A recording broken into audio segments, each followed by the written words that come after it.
Hello, can I first ask, should I call you Jane, Dr. Goodall? How do you prefer to be referred to? Whether you like Dr. Jane's fine or Jane's fine, either.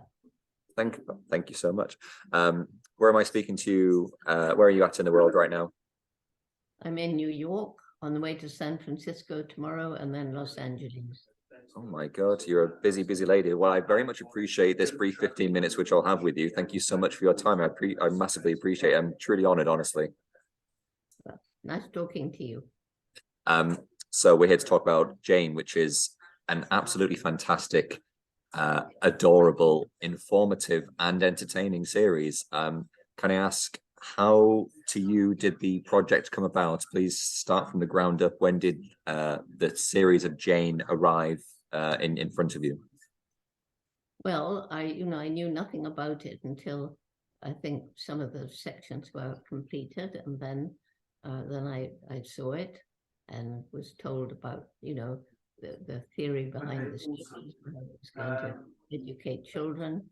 And then we discussed it with the Jane Goodall Institute and decided it would be a wonderful way for us to promote our Roots and Shoots program for young people that's all over the world. And so we've got 27 Jane Goodall Institutes, and many of them, Apple TV has a platform, or whatever you call it. And so hopefully it's going to educate children and benefit education programs that we have too. Have you managed to watch some of the episodes yet and seen the adorable kids in action, the impressive visuals? What was your reaction to watching some of the footage back? Well, I've seen only one section, but I have met the two actors, the child actors, and I particularly liked Jane. I thought she was quiet and sort of a little bit like me. I watched some episodes, and it made me just think about the innocence of youth, because these kids are so adorable. However, what we are having to pass on, and what your institute is having to do, is pass on a very serious message. Is this a kind of a good way to be doing that, to be passing on a serious warning, serious task, what they're asking the next generation to do, but packaging it in an edible way for them, so to speak? Yeah, well, it's not just an edible way. It's also a way that gives them hope, like we can do something about it. And I think that's the most important, because as children get to learn about the horrible mess that we've left them with, many, many young people are getting depressed and giving up. So the message here is take action. If you take action, you'll feel better.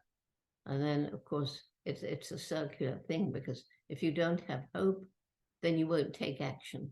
So programs that not exactly force young people to take action, but encourage them to want to take action. And then gradually they'll realize that the more they take action, the more they make a difference and the more hope they have. This is obviously a show which is aimed at getting the message across to young people, because it's a wonderful kid show. Do we give kids a different message to what we're trying to say to adults these days, or should we be telling everyone the same message, or do the younger generation have more of a task on their hands because of what we've done, I guess? I think the message is more or less the same. At least, my lectures are mainly to adults, but quite small children are brought along, and it seems to work. So, that we're surrounded by doom and gloom. And so when children come to my lectures and I talk about the doom and the gloom, but then, if we don't lose hope and if we take action, there's still a window of time for slowing down climate change and slowing down loss of biodiversity, and teach them about the things we can do to make a better world. Have you noticed a change in attitudes amongst young people over the last few decades, I guess? This seems like the characters within the show are very issues conscious, they're very conscientious. And have you found that to be the case in real life as well? Are young people hearing the message more than they used to? Yes, because so many schools now have environmental education, which wasn't the case before. So children learn more. And as long as there's some program that enables them to do something about it, if the school just tells them the bad news and doesn't give them any way of showing that there's something they can do hands-on, then it's going to make it tough for those children. Can I ask, at what point did, obviously you've been a scientist for a long time, but then at a point it became about conservation for you. Can you remember the point or the moment where did your outlook on the world change in terms of what you were doing when it came to being a scientist, or to transitioning to become an activist at all, or do those two things go hand in hand naturally? Yes, well, first of all, I started as a naturalist. I hadn't been to college when I began the chimps, and I still think of myself more as a naturalist. But yes, I got my PhD, and the best days of my life were at Gombe out in the rainforest. But the change came, the dramatic change, at a conference in 1986 in Chicago, at which I realized the speed with which forests were being destroyed across Africa, the fact chimpanzee numbers were declining everywhere, really, everywhere where they were being studied anyway. And we also had a session on conditions in some captive situations, particularly the medical research labs. So, I went to that conference as a scientist, and I left as an activist. I just knew I had to try and do something about it. Didn't know what. Was it a literal moment where the penny dropped, or was it kind of over the course of a few days where you had a change of outlook, or was there a moment, was there a phrase which really hit home to you, or was it stats and figures? Yeah, I think it was secretly filmed footage of chimps in medical research, our closest relatives in 5-foot by 5-foot cages. And it was just so absolutely shocking. So that was the moment. And then the destruction of the environment and declining chimps in Africa, that was more gradual. And it built up over the 4 days as different researchers told their stories.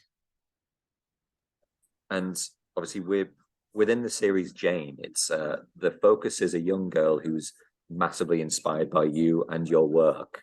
At what point in your career did you realize that you are inspiring people with your work? And did it ever become about inspiring a new generation? Was that a focus of yours throughout your career? Well, the realization that I was inspiring people came gradually, because I never sort of thought about that. But then as more and more people came and said, after hearing you speak or reading your books, I promise you I'll do my bit. And, I had given up, but now you've given me hope. And once I realized that, of course, the burden on me became greater. And I just have to not do less as I get older, which people are always urging me to do, but I have to do more, because I don't know how many more years I flipping have. You mentioned that the people come up to you, and it might feel like a burden when someone tells you that you inspire me, kind of thing. Do those moments, do you feel pressure in those moments, or are those moments emotional because you realize you are affecting people in such a way? Well, it's different. I don't know that I can answer that really. I think when I walk into an auditorium with 5,000 or 10,000 people, and they all leap to their feet and start cheering, that just has to be energizing for me, and then you get the standing ovation at the end, and then I see people crying, and then they come out and say they're changed. If I wasn't making a difference, I promise you I'd give up, because this is exhausting. I came straight from Doha, went to Los Angeles, went to Denver, went to Chicago, went to Madison, went to Miami, went to Tampa, and no, Tulsa. Yeah, Tulsa. That's Florida, right? Tulsa or Tampa, one or the other, whichever's Florida, 2 places in Florida. And now I'm here. It's exhausting. Just and that's all in 3 weeks. I mean, yeah, I'm knackered just hearing the schedule and you're living it. So obviously the goal has been inspiring the next generation to instinct change, to enact change. Are you inspired by anyone these days? You know, people always point out Greta Thunberg is a fantastic, you know, champion for climate change activism and everything. Are there people out there that we'd like to name check who are inspiring you these days? I won't name names. It's just so many of our young people. We have a youth leadership council. We have roots and shoots all over the US. And, you know, there are little heroes aged about 7, 8, 9. And then you get the high school, and then you get university, and then you get young people just out of college. And in all those categories, there are incredibly inspiring people, you know, and I always encourage them, don't be aggressive, lead by example. If you want to change somebody's mind, the thing is that in order for them to really change, they must change from within. And you won't get them to change from within by pointing fingers at them, but by listening to them and then trying to find a story. You've got to reach the heart. And you can back it up with information for the head, but they're not going to change unless you get to the heart. That's a And, you know, wonderful a message. lovely example of that, a CEO of a huge international company told me that for 8 years he'd been struggling to get all his operation ethical in the country where the goods came from, the supply chain, his offices around the world, and the way he treats his customers. And he said 3 reasons: seeing the writing on the wall, using up natural resources too fast for nature to replenish, 2, consumer pressure, people becoming aware and not wanting to buy products that have been made harming the environment, cruel to animals, unfair wages, etc.